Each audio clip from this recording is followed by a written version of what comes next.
بسم الله الرحمن الرحيم رب اشرح لي صدري ويسر لي امري واحلل عقدة من لساني يفقهوا قولي اعوذ باللہ من الشیطان الرجیم بسم اللہ الرحمن الرحیم۔ سورہ یوسف کا دوسرا رکوع، جس میں اللہ تعالیٰ فرما رہے ہیں لقد کان فی یوسف و اخوتہ آیات للسائلین۔ حقیقت یہ ہے کہ یوسف علیہ السلام کے بارے میں اور ان کے بھائیوں کے بارے میں بہت ساری نشانیاں ہیں پوچھنے والوں کے لیے۔ سائلین کون تھے؟ پیچھے کے رکوع میں یہ بات آ چکی ہے کہ یہودیوں نے قریش مکہ کو یہ اس بات پر ابھارا تھا کہ ان سے یہ سوال کرو نبی کریم صلی اللہ علیہ وسلم سے کہ بنی اسرائیل مصر کیسے پہنچے۔ ان کی جائے پیدائش یا ان کی جو جائے سکونت رہنے کی جو جگہ تھی وہ شام اور فلسطین تھا، لیکن یہ لوگ مصر کیسے پہنچے؟ تو یہ سوال انہوں نے اس لیے کرنے کو کہا تھا کہ سوال سن کر نبی کریم صلی اللہ علیہ وسلم یا تو یہودیوں کی طرف جائیں گے، ان سے پوچھیں گے اور پھر ان کا جو ہے تو بھید وہ کھل جائے گا، ان کا پول کھل جائے گا۔ لیکن جیسے ان لوگوں نے سوال کیا تو اللہ تعالیٰ نے پورا واقعہ نازل فرما دیا، اور پھر اس کے بعد یہ بھی فرما رہے ہیں کہ اس واقعے میں ان پوچھنے والوں کے لیے خود بہت ساری نشانیاں ہیں۔ کیا کیا نشانیاں وہ سب آگے آنے والی ہیں۔ اذ قالو، یہاں سے واقعہ شروع ہو رہا ہے، اصل واقعہ جو یوسف علیہ السلام کا۔ اذ قالو لیوسف واخوہ احب الی ابینا منا، ان کے بھائیوں نے جب یہ کہا کہ یوسف اور ان کا بھائی زیادہ محبوب ہے ہمارے والد کی طرف ہم سے، حالانکہ ہم ایک پورا گروہ ہیں، ایک جتھا ہیں، بے شک ہمارے والد جو ہے تو کھلی ہوئی گمراہی میں مبتلا ہیں۔ یہاں پر یوسف علیہ السلام اور ان کے بھائی بنیامین، یہ دونوں ایک ماں سے تھے، یہ دونوں سگے بھائی تھے، اور یوسف علیہ السلام کے باقی جو 10 بھائی تھے وہ دوسری ماؤں سے تھے۔ اور یوسف علیہ السلام کی بھائی کی پیدائش کے وقت ان کی امی کا انتقال ہو گیا تھا، دونوں بھائی بہت چھوٹے تھے، اس لیے ان کے والد کی توجہ ان دونوں کی طرف بہت زیادہ تھی، اور پھر کچھ ایسی خوبیاں بھی ان کے اندر تھیں جس کی وجہ سے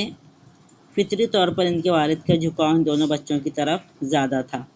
یہ چیز ان کے بھائیوں کو ناگوار گزری اور وہ لوگ یہ سوچنے لگے کہ یوسف اور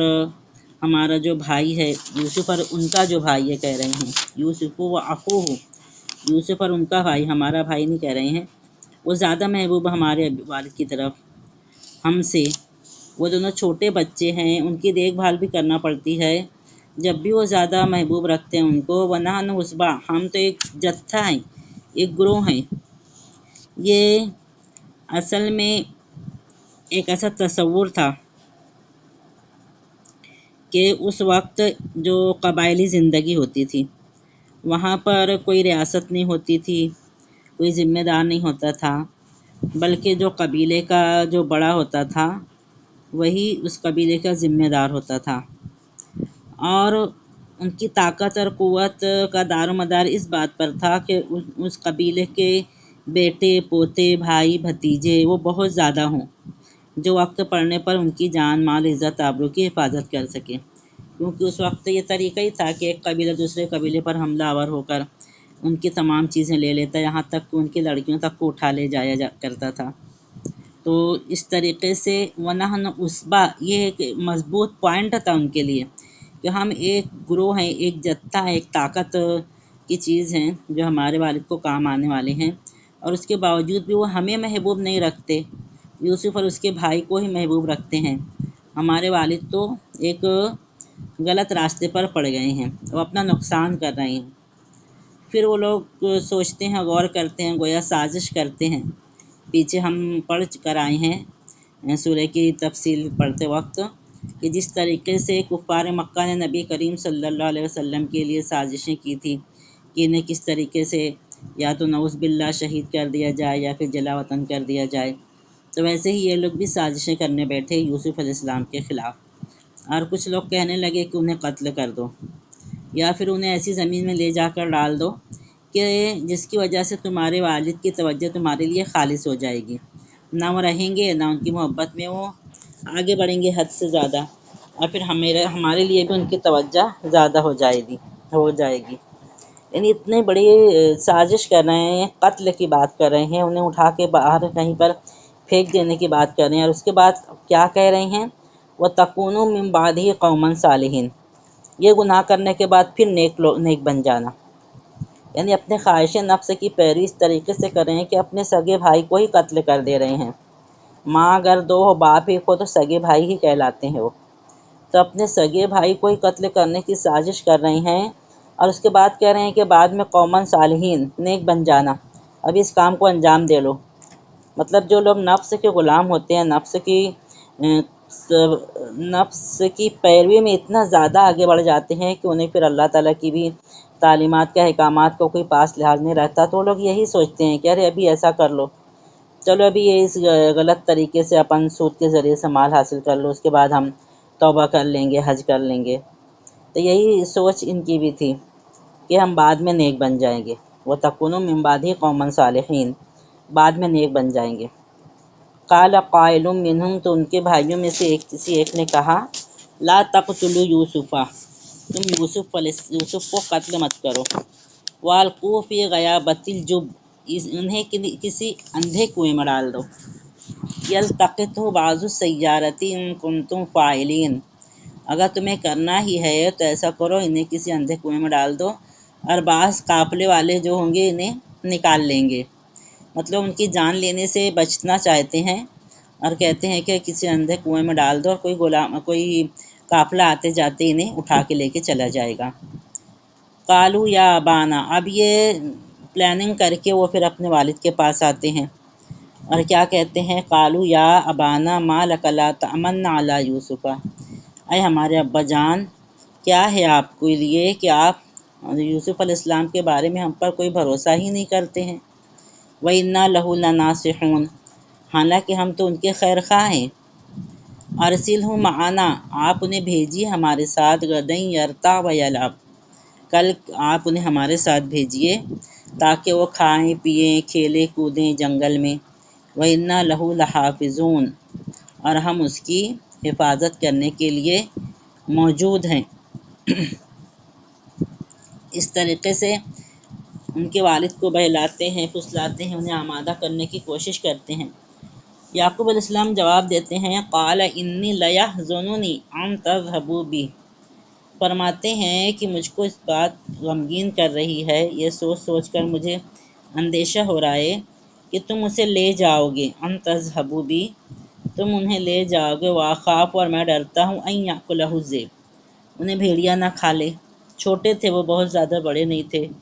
چھوٹے تھے اور اپنی دفاع نہ کر پائیں اور بھیڑیا انہیں کھا لے۔ وَأَنْتُمْ عَنْهُ غَافِلُونَ، اور تم اس سے غافل رہو۔ اس زمانے میں یہ چیزیں بہت زیادہ عام بھی تھی، لوگ زیادہ تر اطراف میں زیادہ تر جنگل ہوا کرتے تھے، اور درندے خاص طور سے موجود ہوتے تھے اور نقصان بھی پہنچایا کرتے تھے۔ تو یہ فرما رہے ہیں یعقوب علیہ السلام کو، مجھے اس بات کا ڈر ہے کہ انہیں بھیڑیا نہ کھا لے، اور تم ان سے کچھ غفلت کرو اور بھیڑیا انہیں آ کر کھا نہ لے۔ قالوا لئن أكله الذئب ونحن عصبة، وہ لوگ کہتے ہیں کہ اگر انہیں بھیڑیا کھا لے گا، اور حالانکہ ہم ایک جتھا ہیں، ایک جماعت ہیں، عصبہ کہتے ہیں 10 تک کی یا 10 سے اوپر تک کی جماعت کو عصبہ کہتے ہیں، گروہ، اگر ہم اتنے بڑے گروہ کی موجودگی میں انہیں بھیڑیا کھا لے گا تو اِنَّا إِذًا لَخَاسِرُونَ، تو ہم تو کسی کام کے نہیں ہیں، پھر تو ہم بالکل نکمے ٹھہریں گے۔ کسی نہ کسی طریقے سے بس ان کے والد کو راضی کرنے کے لیے وہ ساری تدبیریں کر رہے ہیں۔ فَلَمَّا ذَهَبُوا بِهِ، پھر جب وہ لوگ انہیں لے کر گئے، ذہب جانا لیکن بے صلاح تو لے جانا، جب وہ لوگ انہیں لے کر گئے، وَأَجْمَعُوا أَن يَجْعَلُوهُ فِي غَيَابَةِ الْجُبِّ، وَأَجْمَعُوا، ان لوگوں نے اس بات پر اتفاق کر لیا، اجماع کر لیا کہ انہیں اندھے کنویں میں ڈال دیں، اور انہوں نے انہیں ڈال بھی دیا اندھے کنویں میں لے جا کر۔ اب یوسف علیہ السلام چھوٹے بچے تھے اور اندھیرے کنویں میں انہیں ڈال دیا گیا۔ پھر اب اللہ تعالیٰ فرما رہے ہیں، وَأَوْحَيْنَا إِلَيْهِ، ہم نے ان کی طرف وحی کی، وحی کا مطلب ہوتا ہے، وحی کے کئی طریقے ہیں، یا تو دل میں اللہ تعالیٰ نے بات ڈالی، جیسے وَأَوْحَيْنَا إِلَىٰ أُمِّ موسیٰ آیا ہے، ہم نے موسیٰ علیہ السلام کی ماں کے دل میں وحی کی، مطلب ان کے دل میں یہ بات ڈال دی، یا پھر یہ کہ فرشتہ بھی آ کر کوئی بات پیش کرتا ہے، جو بھی طریقہ رہا ہوگا۔ یوسف علیہ السلام تو ہونے والے نبی تھے، فرشتہ بھی ان کے پاس آ کر یہ کہہ سکتا تھا، یا پھر ان کے دل میں اللہ تعالیٰ نے بات ڈالی ہوگی۔ لَتُنَبِّئَنَّهُم بِأَمْرِهِمْ هَٰذَا، تمہارے بھائی جو یہ معاملہ تمہارے ساتھ کر رہے ہیں،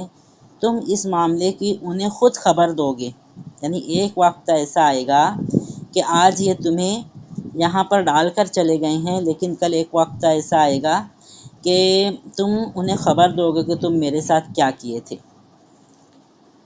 پھر آخر میں جا کر یوسف علیہ السلام پوچھتے بھی ہیں ان سے، جب آگے آئے گا تو ہم اسے پڑھیں گے، پوچھ بھی لیتے ہیں ان سے کہ تم نے یوسف علیہ السلام کے ساتھ کیا کیا تھا۔ تو یہاں پر اللہ تعالیٰ وہی فرما رہے ہیں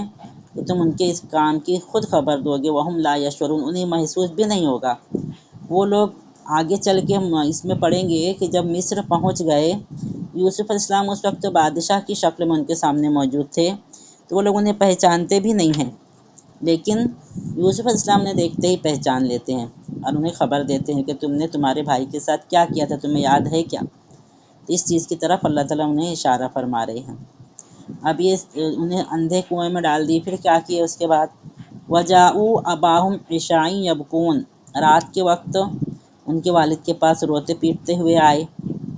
جھوٹ موٹ کر رونا۔ اب والد کو کیسے کیا آمادہ کریں، کیسے انہیں راضی کریں؟ قالوا یا ابانا انا ذهبنا نستبق وتركنا يوسف عند متاعنا فاكله الذئب، بہانہ کرتے ہیں کہ ہمارے ابا جان،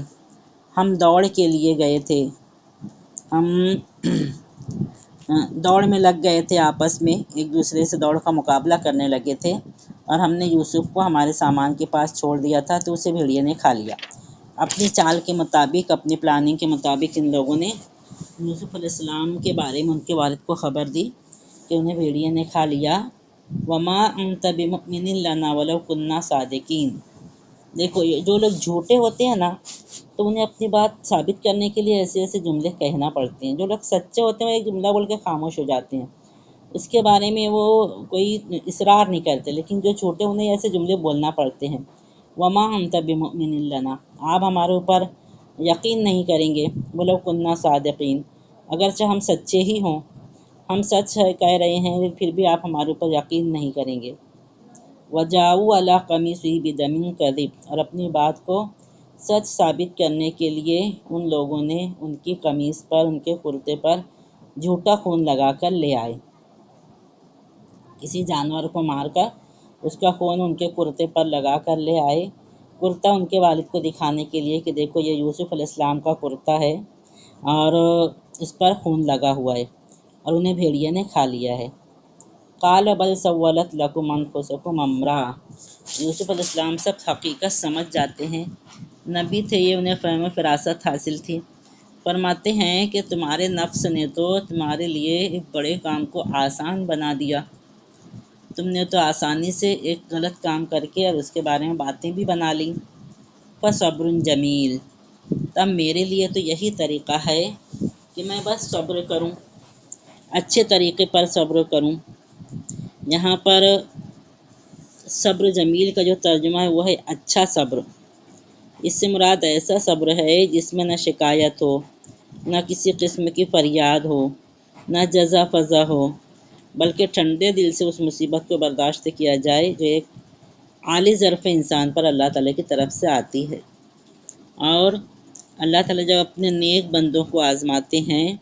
تو پھر وہ بہت ہی بردباری سے، حلم سے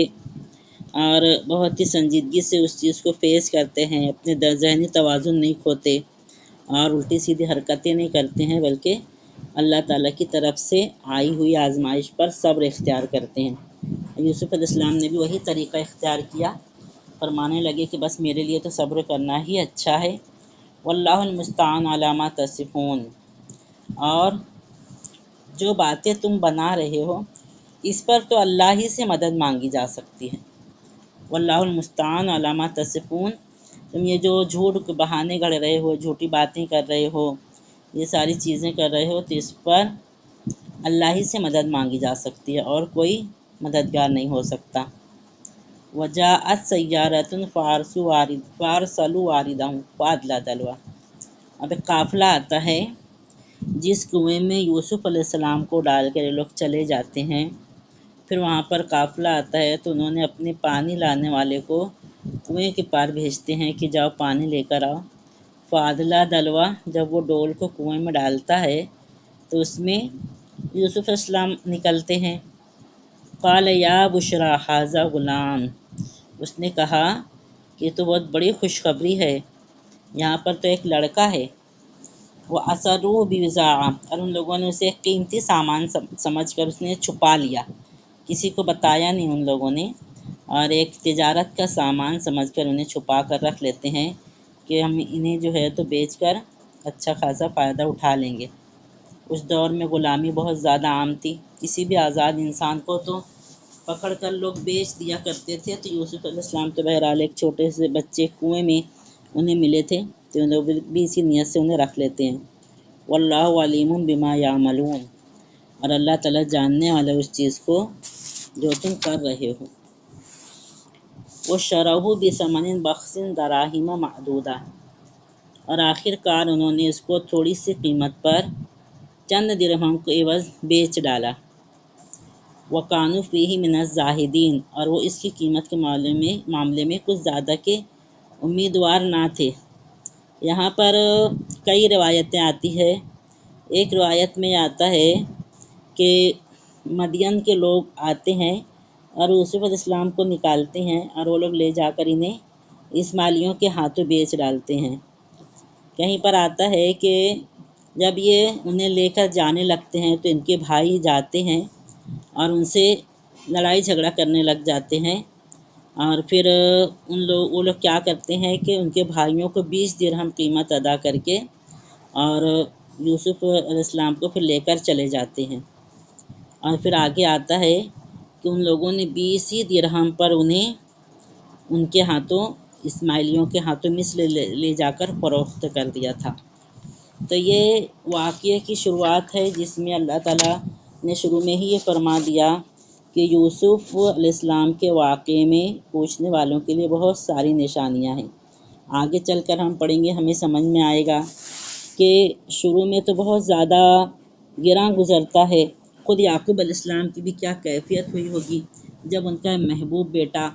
ان سے چھن جاتا ہے اور انہیں یہ خبر دی جاتی ہے کہ اسے بھیڑیے نے کھا لیا۔ ان کے اوپر کیا حال ہوا ہوگا، کیسے کیسے غم انہوں نے سہے ہوں گے۔ اللہ تعالیٰ کی مرضی سمجھ کر انہوں نے صبر تو کر لیا، لیکن ان کے حالات کیسے رہیں گے۔ پھر یوسف علیہ السلام کو جب ان لوگوں نے کنویں میں ڈال دیا تو وہ کیسے حالت سے گزرے، ان کا وہ وقت کس طریقے سے گزرا ہوگا۔ لیکن آگے چل کر اللہ تعالیٰ نے انہیں جن چیزوں سے نوازا اور انہیں جس طریقے سے ان کے بھائیوں کے مقابلے میں ایک اچھا خاصا عہدہ انہیں عطا فرمایا اور انہیں اللہ تعالیٰ نے نبوت کے منصب سے بھی سرفراز فرمایا، تو اس چیز کو سامنے رکھتے ہوئے ہمارے لیے اس میں بہت عبرت کا نشان ہے کہ کبھی کبھی ایسا ہوتا ہے کہ حالات ایسے ہوتے ہیں کہ ہمیں لگتا ہے کہ ہمارے اوپر تو غم کا بہت بڑا پہاڑ ٹوٹ پڑا اور ہمارے ساتھ یہ کیا ہو گیا۔ ہمیں ایسا لگتا ہے کہ اب دنیا ہی ختم ہو گئی، اب ہمارے جینے کا کوئی فائدہ ہی نہیں، لیکن اس کے بعد کے جو نتائج ہوتے ہیں وہ اتنے اچھے ہوتے ہیں کہ وہ آزمائش ہمارے لیے ایک اچھے چیز کا ذریعہ بن جاتی ہے۔ تو ایسے حالات ایک مومن شخص کے لیے، اہل ایمان کے لیے، جو لوگ اللہ تعالیٰ پر یقین رکھتے ہیں، ان لوگوں کے لیے ایسے حالات آتے ہیں۔ شروع میں آزمائشیں آتی ہے اور اس کے بعد اس آزمائش کو اللہ تعالیٰ ایک ترقی کا ذریعہ بنا دیتے ہیں۔ تو یہ سب سے پہلی نشانی ہے جو اللہ تعالیٰ فرما رہے تھے کہ اس واقعے میں پوچھنے والوں کے لیے نشانی ہے۔ تو یہ تو ایک نشانی ہوئی اور بہت ساری چیزیں آگے آنے والی ہے۔ تو ہمارا یہ کام ہے کہ ہم کسی بھی معاملے کے ظاہر کو دیکھ کر اس کے مطابق فیصلہ نہ کریں اور اس کے مطابق ہم غم غصے کا شکار نہ ہوں، بلکہ ہمارے بارے میں جو بھی معاملہ پیش آئے تو ہمیں یہ سوچنا چاہیے کہ اس میں ہمارے لیے کوئی نہ کوئی خیر ہے۔ اب یوسف علیہ السلام کو اللہ تعالیٰ نے ان کے والد سے محروم کر کے، گھر بار سے محروم کر کے، کچھ دیر تک، ہو سکتا ہے کہ کئی دنوں تک وہ اندھے کنویں میں رہے ہوں، اس وقت ان کا وقت بہت مشکل گزرا ہو، لیکن آگے چل کر جو کام ان سے اللہ تعالیٰ نے لیا، جس منصب پر اللہ تعالیٰ نے سرفراز فرمایا، وہ تو ایسا منصب ہے کہ دنیا میں صرف انبیاء کرام کو ہی ملتا ہے۔ اور نہ صرف وہ منصب انہیں ملا، بلکہ اس کے ذریعے سے انہوں نے بہت بڑی خیر خواہی کا کام انجام دیا۔ یہ ساری چیزیں ہماری نصیحت اور عبرت کے لیے بھی ہیں، اور جو لوگ اس وقت پوچھ رہے تھے، وہ لوگ تو نبی کریم صلی اللہ علیہ وسلم کو ستانے کے لیے، پریشان کرنے کے لیے، انہیں آزمانے کے لیے سوالات کر رہے تھے، لیکن اللہ تعالیٰ نے پورے واقعے کو اس کی حکمت کے ساتھ، اس کی پوری عبرت کے ساتھ اور نشانیوں کے ساتھ، اس میں جو فائدے کے جو پوائنٹس ہیں، وہ سب پوائنٹس رکھتے ہوئے اللہ تعالیٰ نے اس واقعے کو بیان فرما دیا۔ اور نہ صرف اس واقعے کو بیان فرمایا اللہ تعالیٰ نے، بلکہ اسے احسن القصص کا نام دیا۔ قصوں میں سب سے بہترین قصہ، سب سے اچھا قصہ یوسف علیہ السلام کا ہے، کیونکہ ان میں ایسی چیزیں آتی ہیں جس میں آزمائش کے موقع پر انسان کو صبر کرنے کی ترغیب ملتی ہے۔ اس میں ایسی چیزیں آتی ہے کہ انسان کے سامنے برائی کا دروازہ پوری طور سے کھلا ہونے کے باوجود بھی وہ انسان اس برائی سے بچ کر نکل جاتا ہے۔ اور ایسی بھی چیزیں آ رہی ہیں اس میں کہ بلا وجہ میں یہاں پر صرف نہیں آزمائے گئے یوسف علیہ السلام، آگے چل کر انہیں کئی سال جیل کے اندر بلا وجہ میں، بغیر کسی گناہ کے اور بغیر کسی غلط کام کیے ہوئے انہیں جیل بھی جانا پڑا۔ تو وہاں پر بھی وہ اللہ کی مرضی سمجھ کر نہ صرف یہ کہ جیل میں رہے، بلکہ جیل میں بھی انہوں نے دین کی تبلیغ کا کام جاری رکھا، اور وہی چیز انہیں جیل سے رہائی کا سبب بنی، اور آگے چل کے پھر وہ ایک بڑے منصب پر فائز ہوئے۔ یہ ساری اللہ تعالیٰ کی